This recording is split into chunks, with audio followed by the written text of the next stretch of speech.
Hi everyone, it's Miriam with a Y of Miriam's Nature. This video is going to be a little different.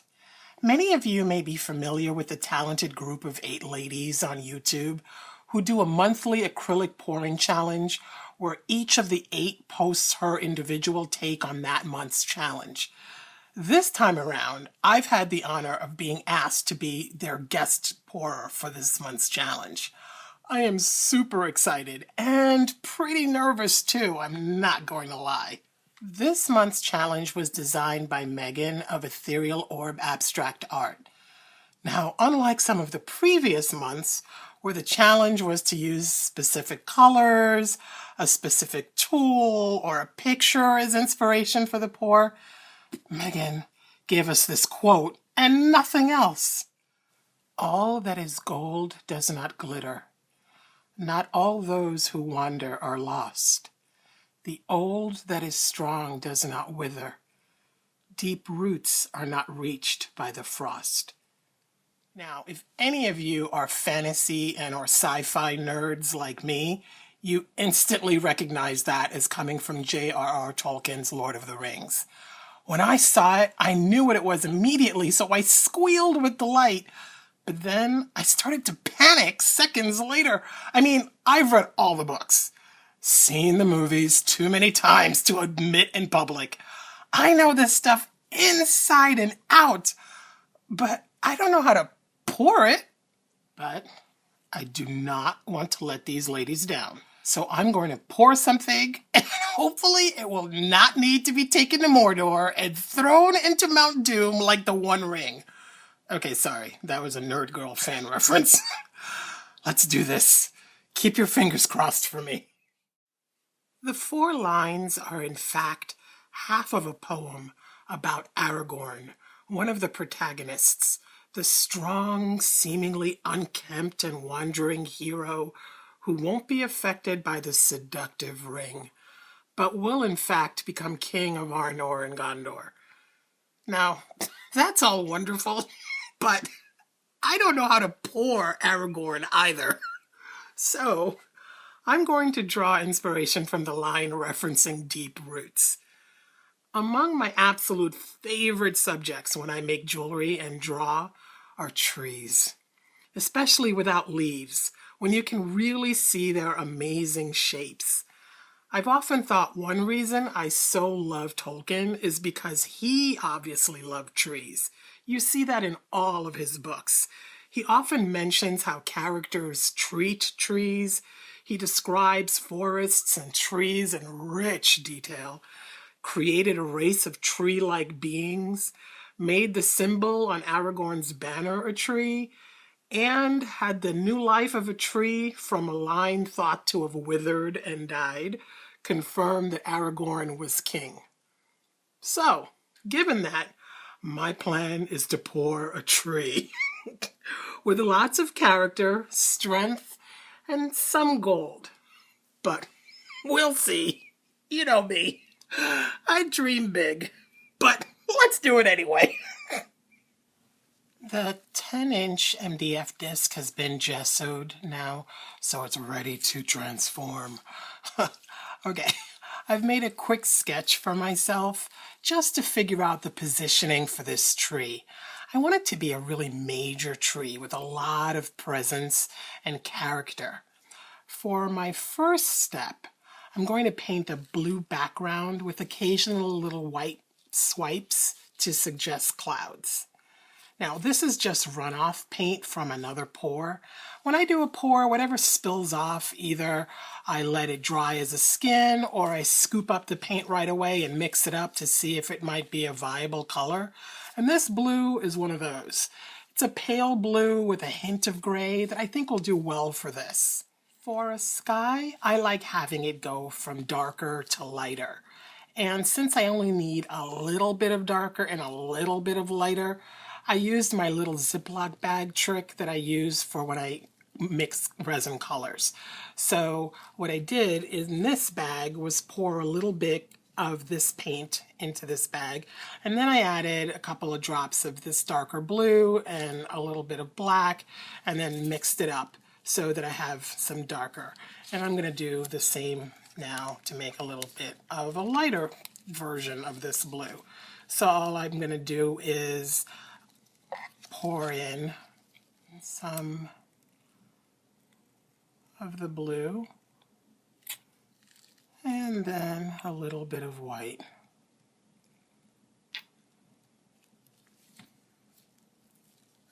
Seal up the bag and mush everything around until it's well mixed.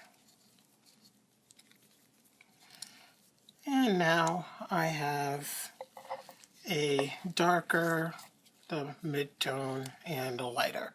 So I can make my sky kind of have a gradation of color. And I had already cut my corner before mixing and then taped it up to make it easy to deal with. So I'm just going to pour my dark color at the top.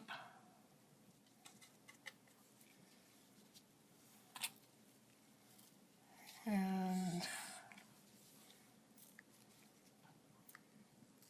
now put in my mid-tone. And now my lighter. Now I'm going to spread my blue around.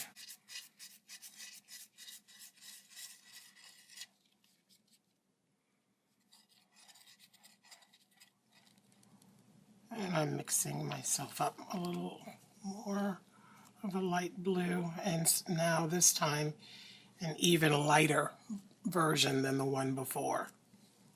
Spread this out now.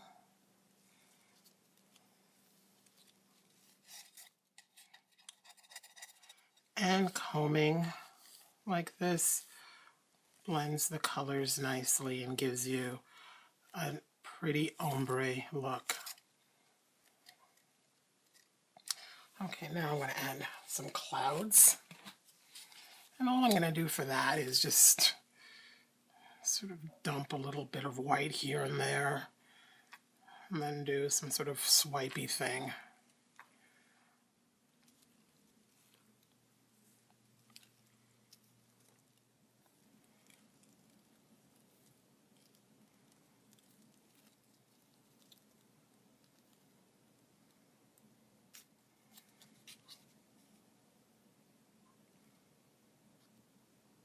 It's so funny. I love this one.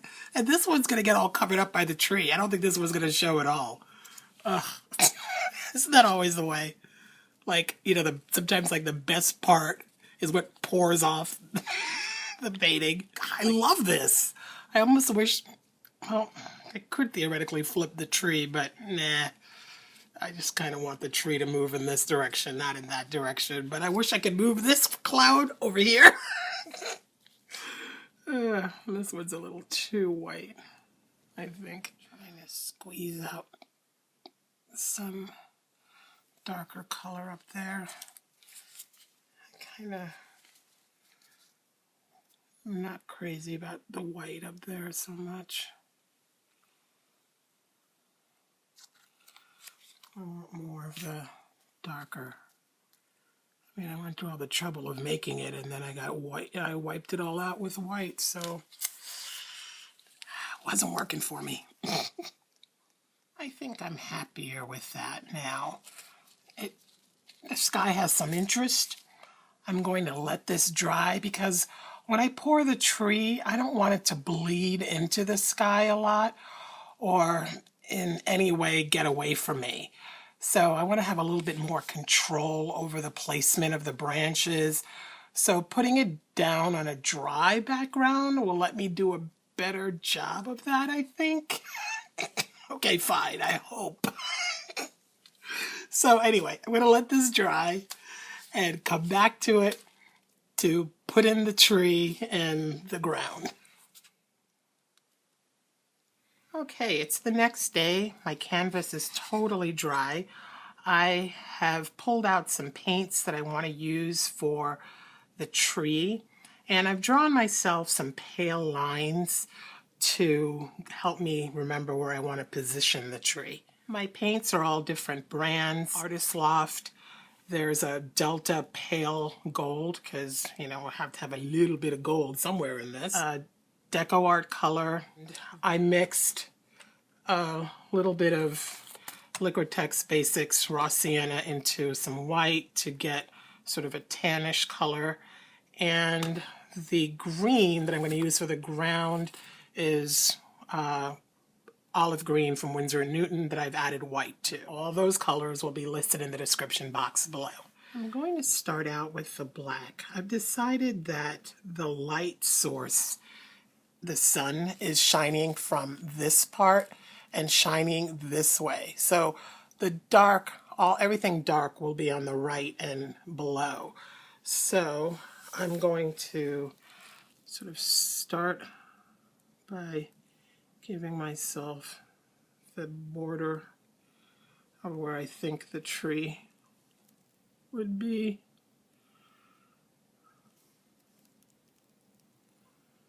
At least start here anyway.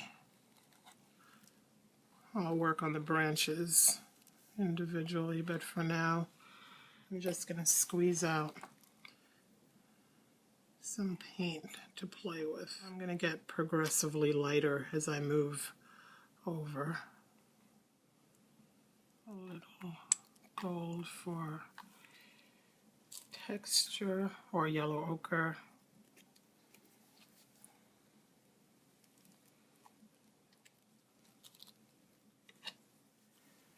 So my thought, we'll see if this is going to work, is to blow across.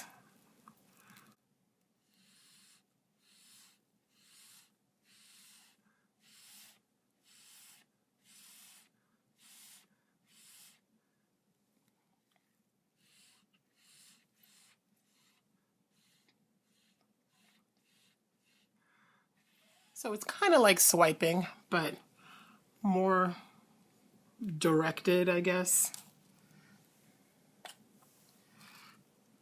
Need a little more paint here.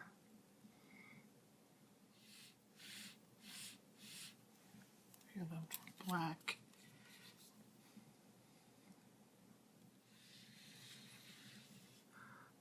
Now to work on some of the branches. I think I'll turn this for that. So I'm just lining the tops of the branches, or this side where the sun would be coming from, so that I don't forget and accidentally put darker colors on that side, because especially with the canvas turned this way, I could easily do that. Now put in my darker side, trying to follow the lines that I'd put in for myself. And I'm trying to stay within them because blowing is going to make everything a little wider too.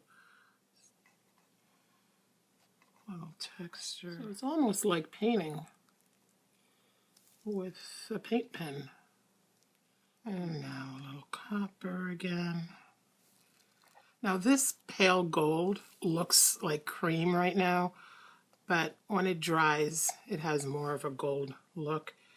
So it seemed to make sense to put it there as where the sun would be hitting the tree. It seemed like a fun idea. And some spots of yellow ochre. That's just for brightness and texture, I think. I mean, if you're going to do this, pick whatever colors you want on the bark of your tree. And this could be a magical tree. It doesn't even have to be a real tree. It could be blue if you want, or purple. And the Lord of the Rings tree was a white tree, but I kind of wanted one with colors. All right, so now to blow, I want to blow from dark to light.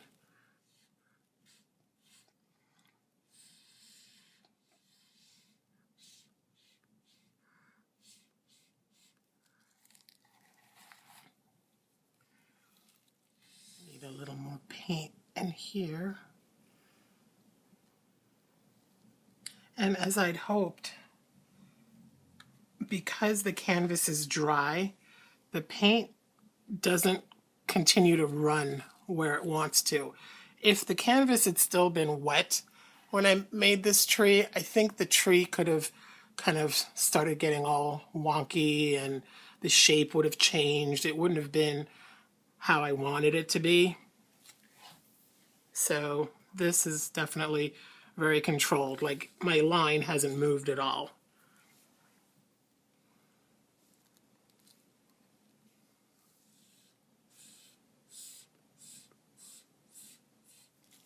So like I said, I had drawn myself some guidelines, and I'm blowing to meet up with those lines. So that's when I know when to stop.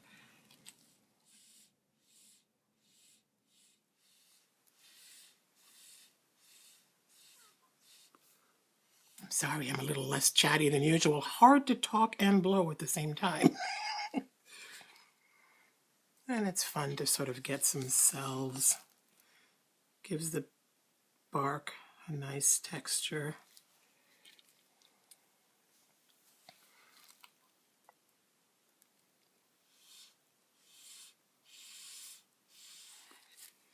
And I've got to start working a little quickly because my edges are starting to dry.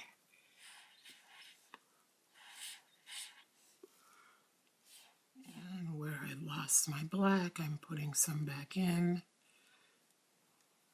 And also making sure I cover up my pencil line, because we don't want that showing.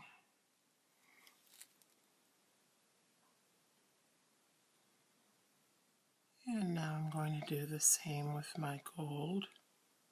Just clean up my edges. And remember, it's a tree, so you don't want your lines to be straight. You want them to have some twists and turns. Now I'm just using a little bamboo skewer to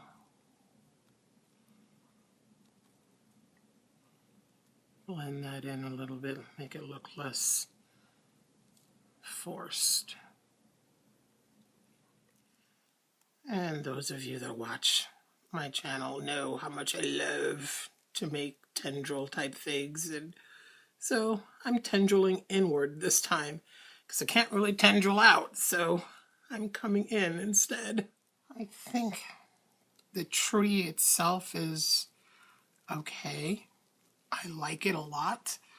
I love the colors. I like the texture. I love that it's very fluidy art looking. I love the sky. I kind of positioned my branches in such a way that I didn't lose the clouds. I really hadn't thought about where to place the clouds in relation to the tree. I was just making clouds. If I do this again, I think I will plan out the tree first on the canvas and then position some clouds so that I don't hide them behind the tree. Okay, now gotta do something about the ground. So I'm gonna put down some green. And my goal with the background here isn't so much to have a realistic color. What I really want is for the tree to be the star. And so that all the other, colors in the background are more just to support the tree. So I don't really... And here I need this to be kind of a good wet layer because I want to blow roots into this green layer. At least that's the hope. We'll see if it works. I think I have enough of this down to attempt the roots. So I'm going to fill this area back up with some paint. And definitely some black. I'm going to try blowing it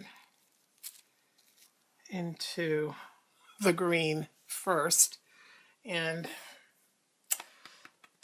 if that doesn't work well, then we'll try swiping it.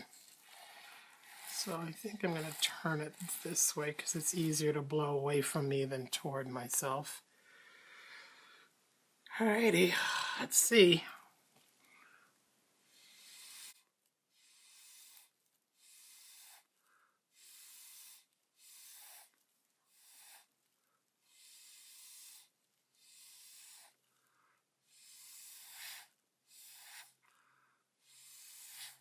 I think that's working out. Now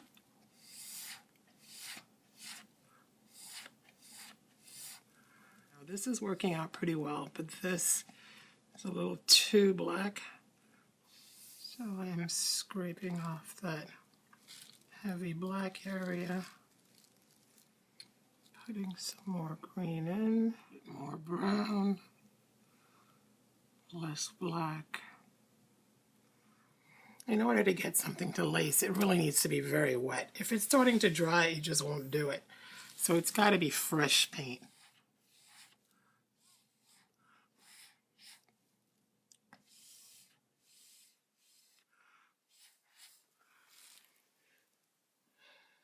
So much better. Okay, so after fiddling with it a tiny bit more, the roots are the way I wanted, and now the last step for me is going to be cleaning up the transition between the sky and the ground, and then I'm going to call this done. I originally thought that I was going to have a higher ground line, but I changed my mind. In the future, what I'll do is paint the sky in a little bit lower, so further down at the beginning, so that I won't have this step to do. Now, here are shots of the finished dry piece. It took a while, but I love the end result, especially how the gold and the copper give the tree a lovely sort of in the sun quality. I learned a few things while making this, and that's always a good thing. And I hope that you got a few tips and ideas out of this too. Tell me with a thumbs up and in the comments what you think and what you would have done if you'd been given this poem and challenge. You're encouraged to take the challenge yourself, and if you do, include the hashtag February Pouring Challenge in the description of your finished piece. Now stay until the very end for shots of what the 6 ladies who participated in this month's challenge created. Really lovely pieces, and they're all completely different from each other. That was such a fun part of this. Thank you very much, you 6, for having included me in this month's challenge. It really was an honor. And Meghan, thank you very much for such a good challenge. Oh my gosh. There are links to the ladies' creation videos in my description box, so you guys will have lots to explore. Thank you all for taking the time to watch, for all of your wonderful comments, your support, and your kind sponsorships. This is going to be a fun year, I think, and I hope you all stay tuned and subscribe. May the pours be with you, and also, in the words of Gandalf, all we have to decide is what to do with the time that is given to us. I'm gonna pour some paint. See you next time. Bye now.